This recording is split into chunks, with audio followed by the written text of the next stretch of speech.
Okay, so the last, the one I guess 2 weeks ago. Well, the outline, the outline of the class. So yeah, it's not really a problem set, but the last thing you have to turn in is if you want to turn in a hard copy, well, I mean,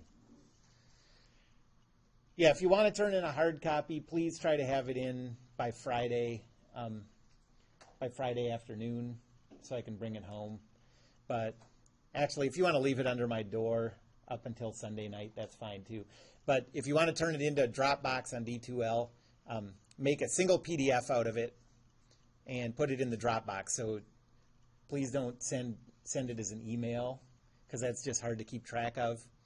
And don't send it as like multiple pages of files. Okay. All right, and exam 4 is Wednesday. Exclamation. And that's cumulative. What are we doing Friday? Friday, I guess I was thinking I could answer questions. That's about it. I don't have anything planned, but I'd be happy to bring problems to work on if there aren't questions, and we could just do it like a what do they call it? Like recitation. Just go through problems. Yep. When did you say that you would have this exam graded by? I will have it graded by first thing Saturday morning. And you don't have to take finance option, right? Right. Yeah. So the best summary I've heard of the situation is, if you're happy with your exam 4, you're done. I'll reuse your exam 4 as your makeup exam.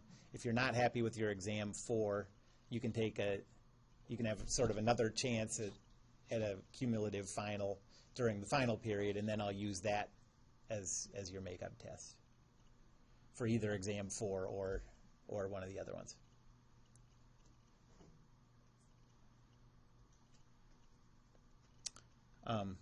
Any other questions?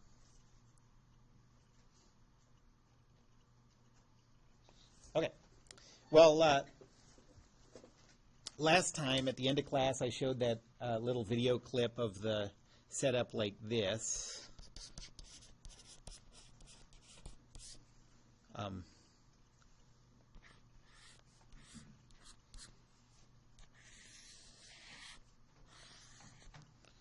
Where you have a disc with these handles, and the disc was spinning. Let's give it a value of 20 radians per second. And one of the handles was connected to a cable.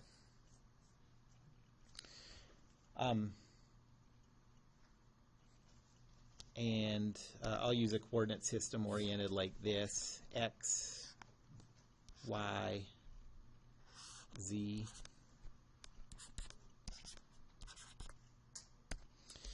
And what we saw in the video was if this disc isn't spinning and you hang it from one side of the handle, it does exactly what you would expect it to do. It just falls down, like gravity applies this moment. There's no equal and opposite moment, and so it just falls down and swings around until it's just hanging there. But the surprising thing is, if this disc, this wheel, has an angular velocity about its axis, and it's big enough, it'll stay upright like this and rotate around the cable. It's Procession, it's called. And so what we're going to do, I'm going to give you, so the mass is 4 kilograms. Let's say the radius of the wheel is 0.1 meters. Let's say that this length is 0.2 meters. And we are going to calculate the value of the procession, the angular velocity of the procession that's required for this to satisfy Newton's laws.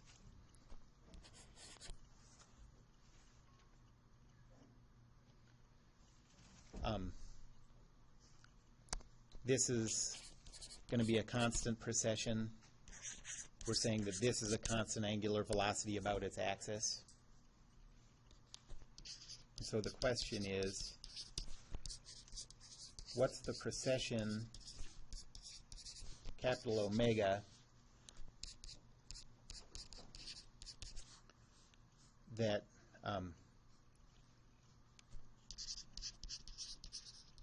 allows this disk to stay upright, you know, to stay, up. So the handles stay horizontal.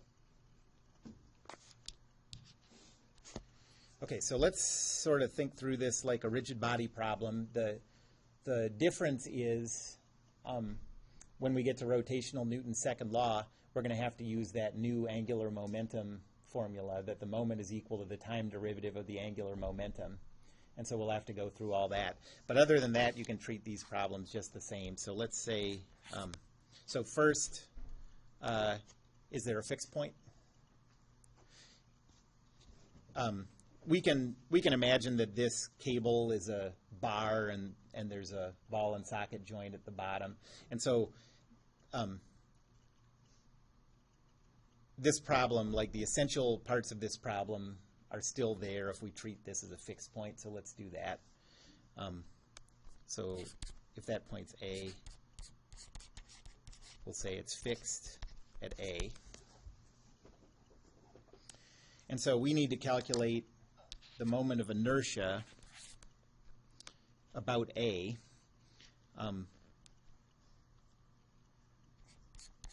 And the moment of inertia about A is going to be equal to the moment of inertia about the center of mass plus the parallel axis theorem matrix.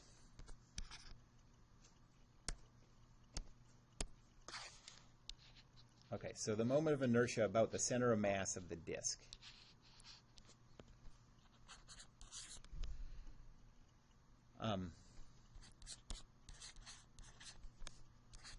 So what's the moment of inertia of the disk about the x-axis?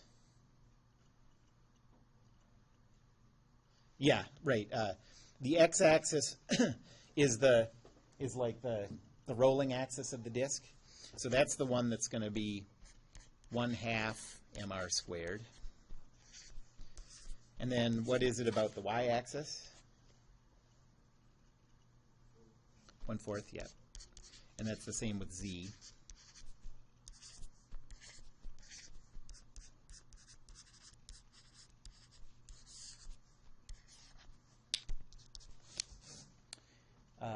And if you calculate these, I changed this radius. So change that radius to a 1.0, and it's going to make all these values come out nice.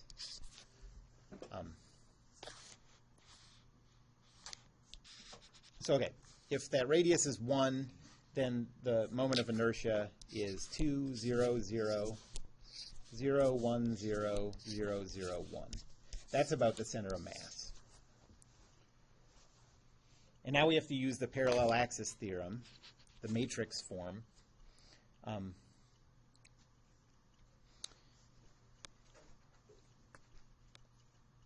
So to calculate the parallel axis theorem part, we have to figure out in the coordinate system with the origin at A, what are the coordinates of the center of mass? So what are x bar, y bar, and z bar? Okay, so if that green coordinate system origin was at A, what would be the x coordinates of the center of mass of the disk? Yep. And what would be the y coordinate? 0, and z is also 0. Any questions about that?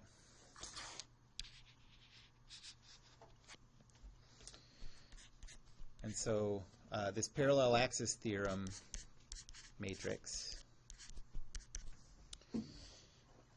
is equal to the mass times the quantity y bar squared plus z bar squared. So that's 0. Then the mass times, negative the mass times x bar times y bar. Well, let me just write these out so we have them. So this is mass times y bar squared plus z bar squared plus negative, not plus, this is a matrix, negative m x bar y bar, negative m x bar z bar, negative m x bar y bar. And now we're back to the diagonal, so we have the mass times the quantity x bar squared plus z bar squared. Then negative m y bar z bar.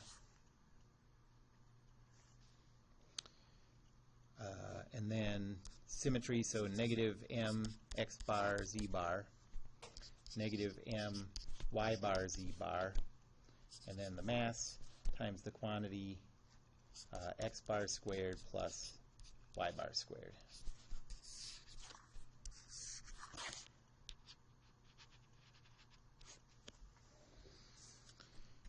And so you get 0, 0, 0. In fact, all the products of inertia are going to be 0. That has to be true anytime two of these bar values are 0, because in those products of inertia, there's always only one bar value that's missing. So 0.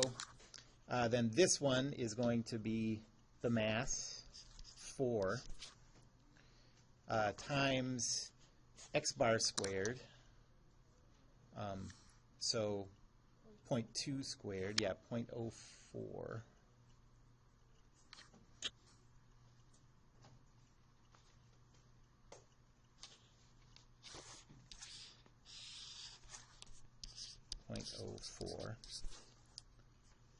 And then 0, 0, 0, and then this one also is going to be 4 times 0.04.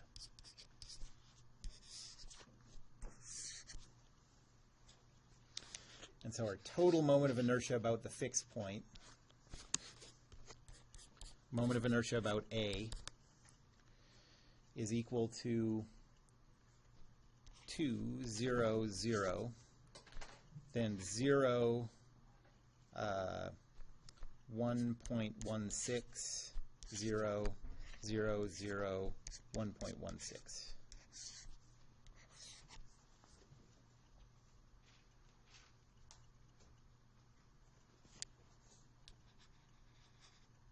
Any questions about that?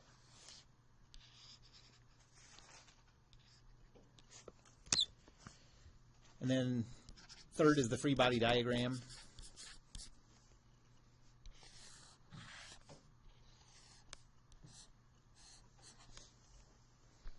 We have the weight acting down.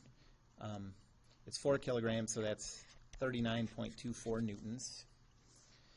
And then we have a tension force acting up.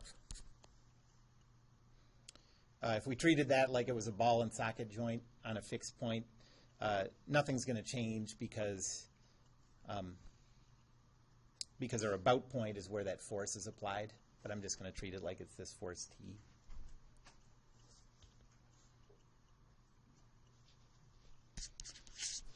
So now the table.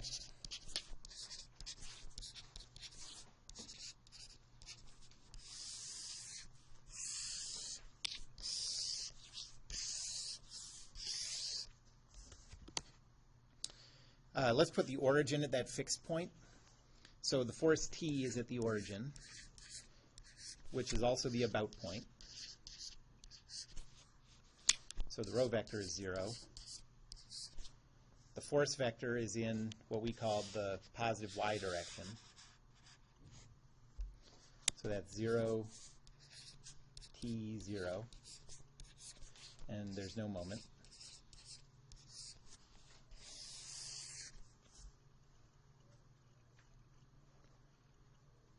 And then the weight force is at the center of mass of the disk, so that's at 0.200. About point is the origin. So the rho vector is 0.200. The weight force is 0, negative 39.240. And so the moment is 0, 0, negative 7.848.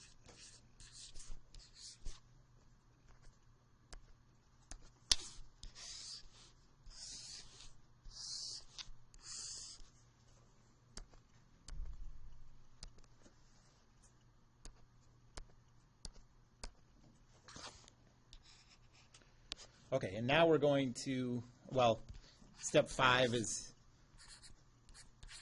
Newton's second law. We don't need that because there's a fixed point. So now we're going to the big one, which is the rotational Newton's second law. And the form that we have to use in 3D is that the sum of the moments is equal to the time derivative of the angular momentum. And that's equal to the time derivative of the components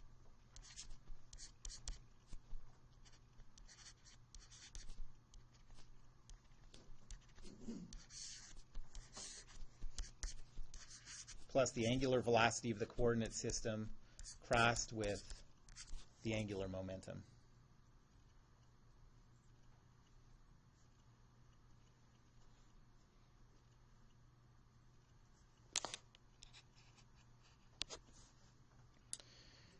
Okay, so let's first come up with an expression for the angular momentum.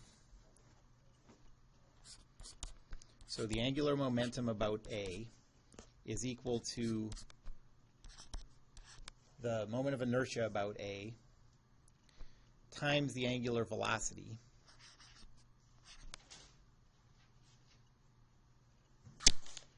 and our angular or our moment of inertia had diagonal components only, so this is equal to, for us, this is equal to Ix times omega x, then Iy times omega y, and then Iz times omega z. And we have values for all this stuff at the instant that we care about. So that's, well, let's first figure out what omega is. Okay, so what's the omega vector?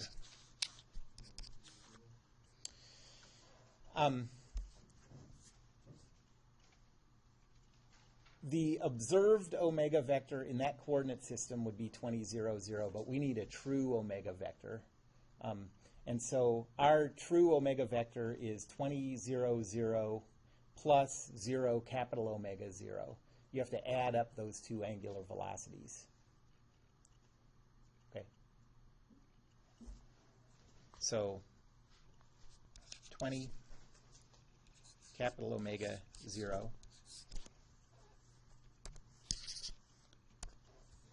Any questions about how that comes about?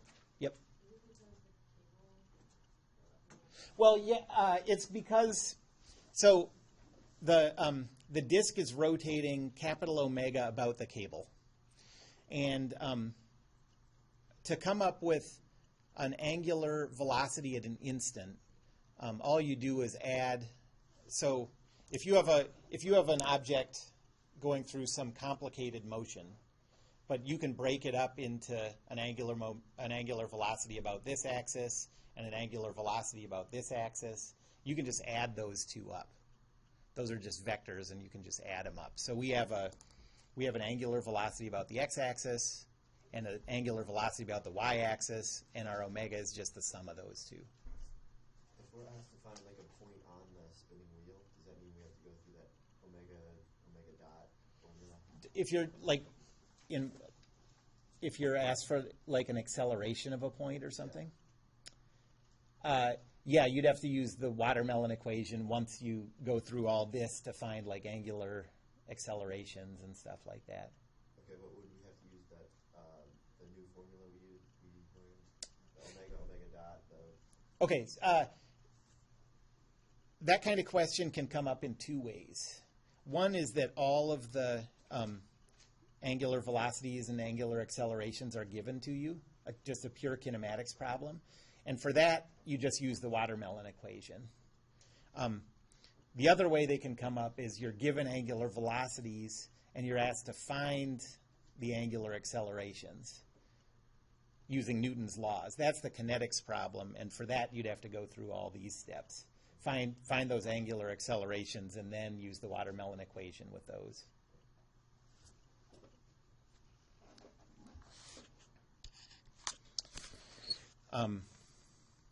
Okay, so we have the value at this instant that we're looking at is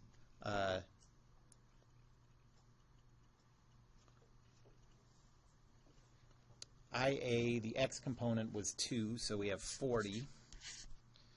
And then this one was 1.16, capital omega, and then 0 z.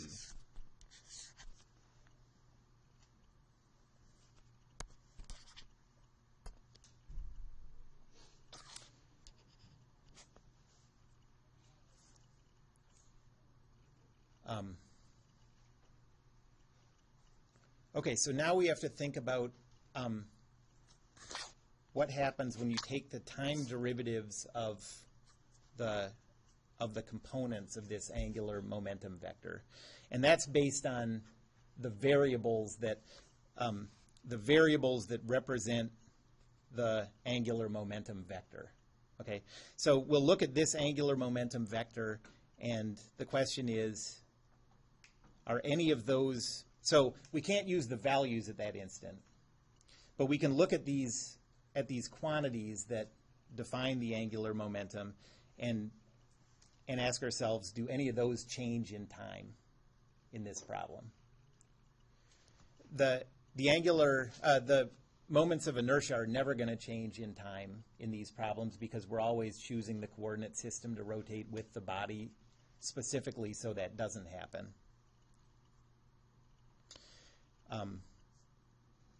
And we're requiring in this problem that these two angular velocities are constant. Okay, this rotation about the axis isn't changing. This precession around the cable isn't changing. And so in this problem,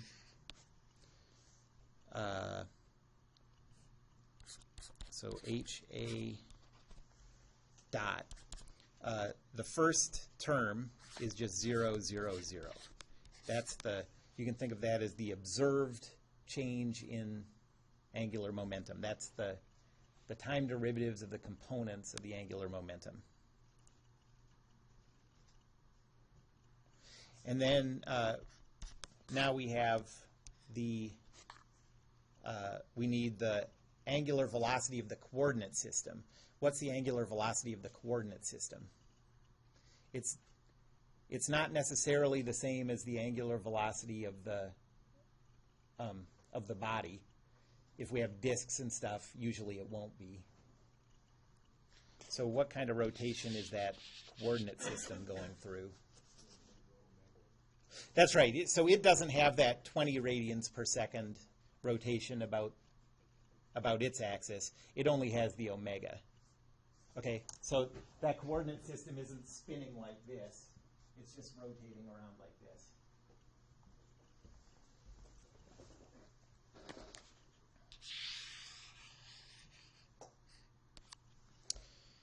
So 0, 20, 0. I think it was 20. I think it was positive. Yeah. What? Isn't the about the y the omega and the about the x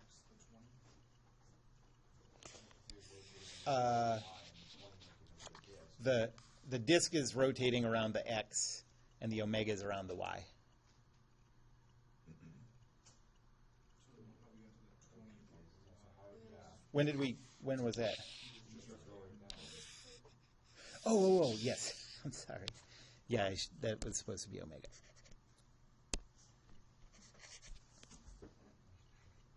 Okay. And now we cross that with the instantaneous angular momentum, which is 20 omega 0.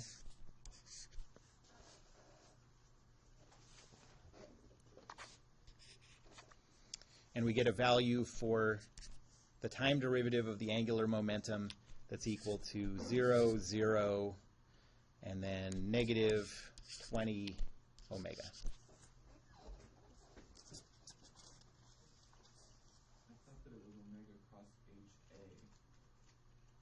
And we found HA. Yeah, what did I do? Did I do the angular? Cross omega. Yeah. So it should be the 0 omega, 0 cross 41.16 omega, 0 over time. Oh, yeah, I did it on the wrong one. Thank you. Okay, so this is crossed with 40, 1.16 omega, 0.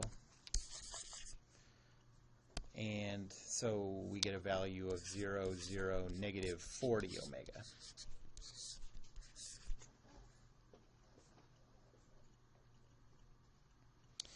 And now we combine that with our moments from the pancake table. So rotational Newton's second law says 0, 0, negative 7.848 is equal to 0, 0, negative 40 omega.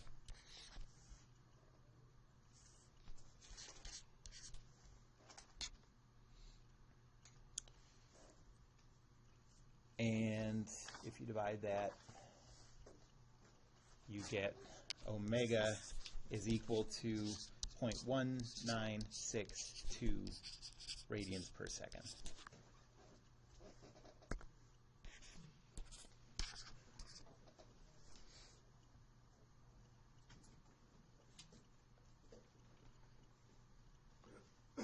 So what that says is that it is possible for this to stay horizontal as long as that angular velocity is 0.1962 in the direction shown. And, you know, that's just what we saw in the video. Actually, the moment applied by the weight force is what produces that precession. Yep. Is there no angular acceleration around the y-axis? Right. How did, because when Walter Lewin put it on, he didn't spin it initially, so how does it start spinning? It's probably just like little perturbations. Once it gets going, it's all like he puts it on there and there's like a little blip of moment or something that causes a, but once it gets going, it's all steady angular velocities. Okay, so let's do this one more time and let's figure out a relationship between. So let's do it for a general lowercase omega here, and see what the relationship is between the precession and the angular velocity of the wheel. Okay.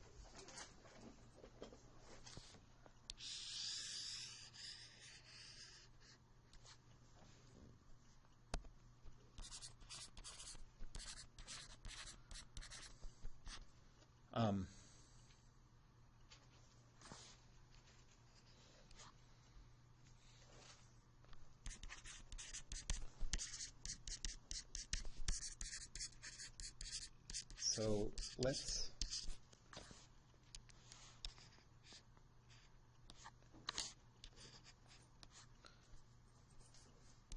say that we have, so there's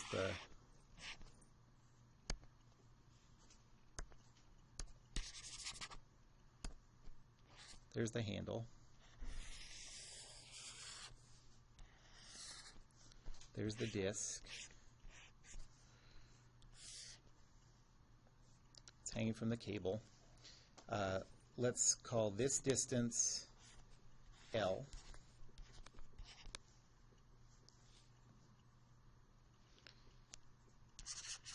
And we'll just go mass M, disk radius R.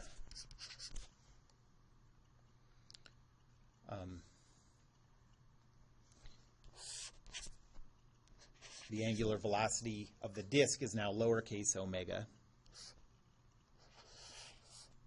And we'll find this capital omega in terms of lowercase omega and these other variables.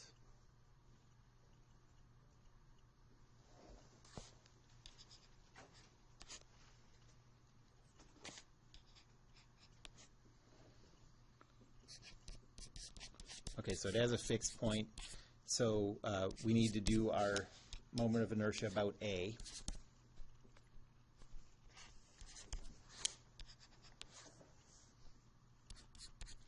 The moment of inertia about the center of mass is equal to, so we're going to put the coordinate system here again.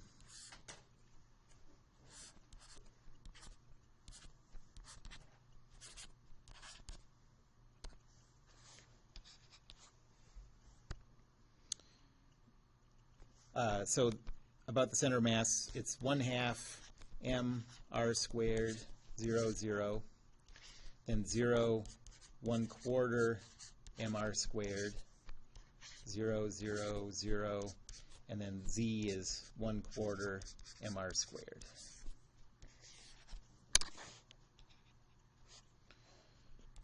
The parallel axis theorem.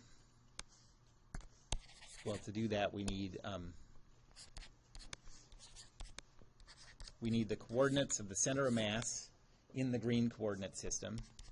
So what are the coordinates of the center of mass? Yep.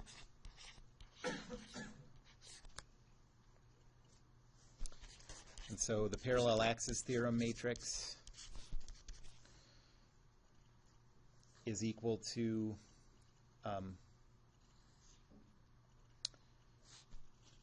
0, 0, 0. We still have all 0 products of inertia. Here we have ml squared, and we have ml squared for the z.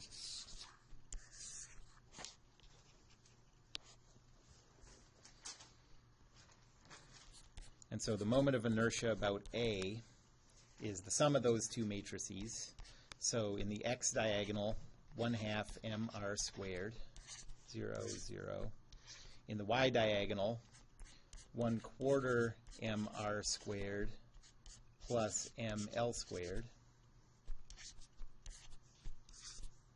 And then in the z diagonal, the same thing as y, 1/4 mr squared plus ml squared.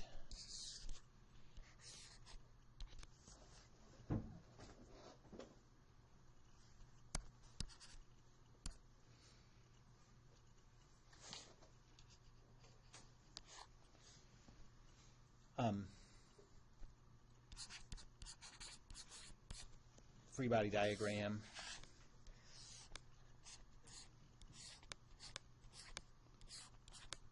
We have the tension and mg, and that's all.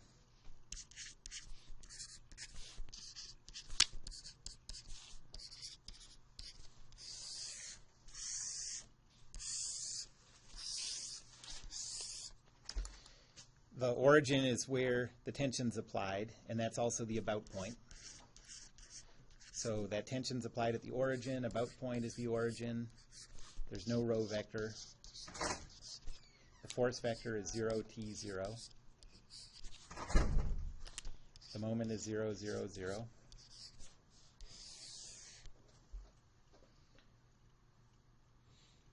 And then the weight is applied at the center of mass, so that's at L, 0, 0.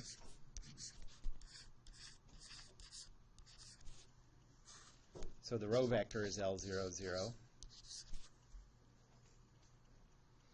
The force is 0, negative mg, 0. And so the moment is 0, 0, negative mgl.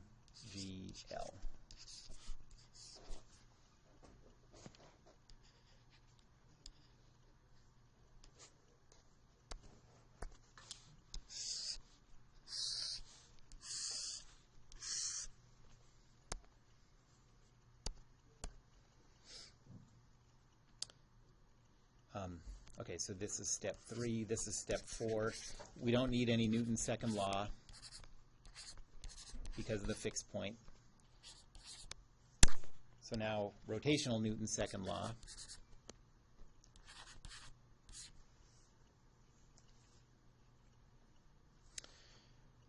And we're going to use that the sum of the moments about A is equal to the component's dot of the angular momentum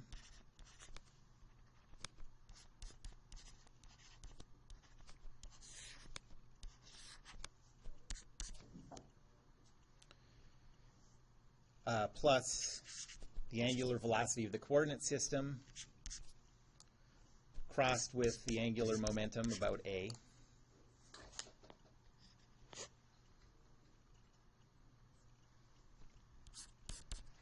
The angular momentum about A is equal to this expression times, oh, I didn't give the angular velocity yet, but the angular velocity, what's that equal to this time? The angular velocity of the body. We have omega, little omega x, and then we have big omega about y, 0.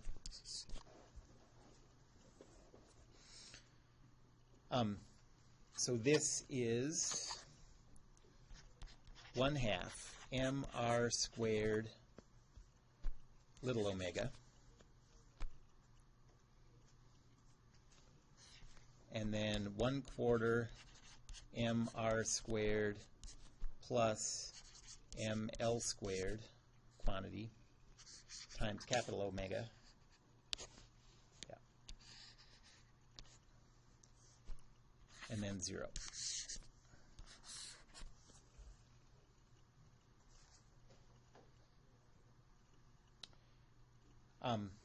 Are any of these variables changing in time? So that's the question for going to the time derivative of the angular momentum. Are any of these variables that represent the angular momentum changing in time? No. So this is going to be 0, 0, 0 plus the angular velocity of the coordinate system.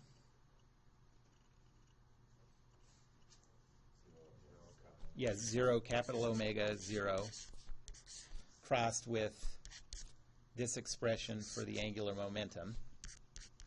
So 1/2 mr squared omega. Y component is the quantity 1/4 mr squared plus ml squared omega, and then 0z.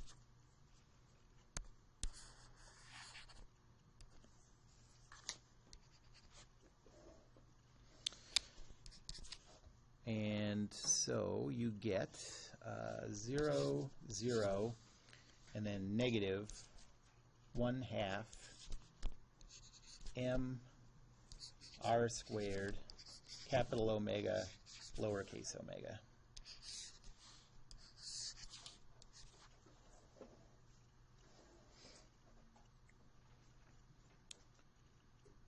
And so now we can put that into the moment equation. Rotational Newton's second law. For the moment, we had negative mglz in the z component, 0, 0, negative mgl, and that's equal to this. In the z component, that's negative 1/2 m r squared capital omega lowercase omega.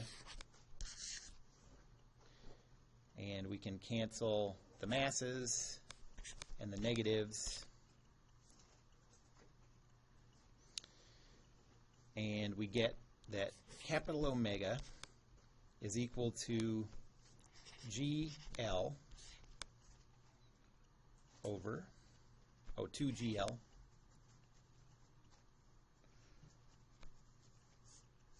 over lowercase omega r squared.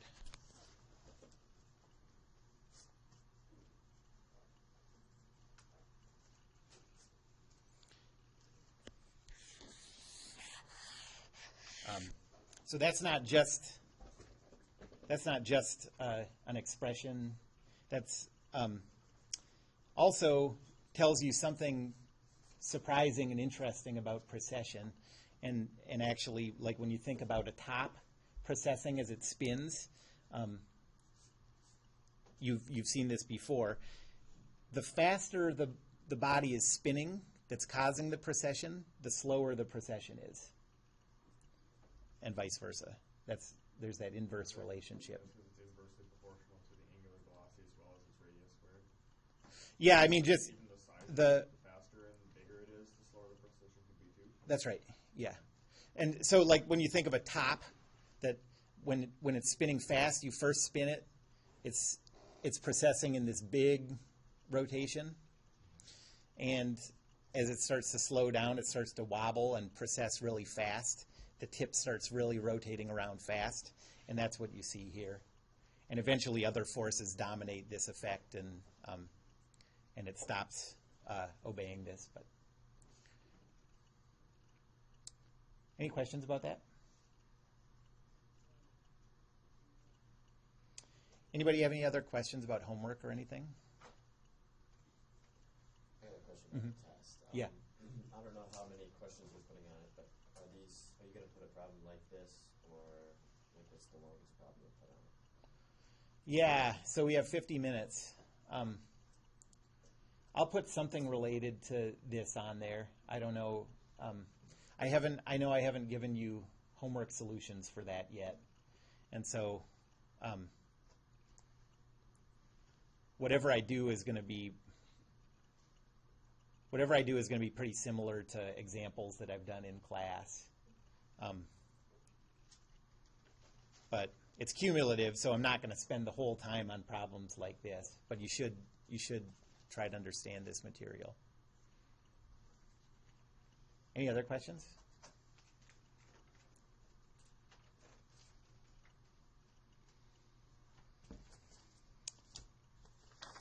Okay. I guess that's it.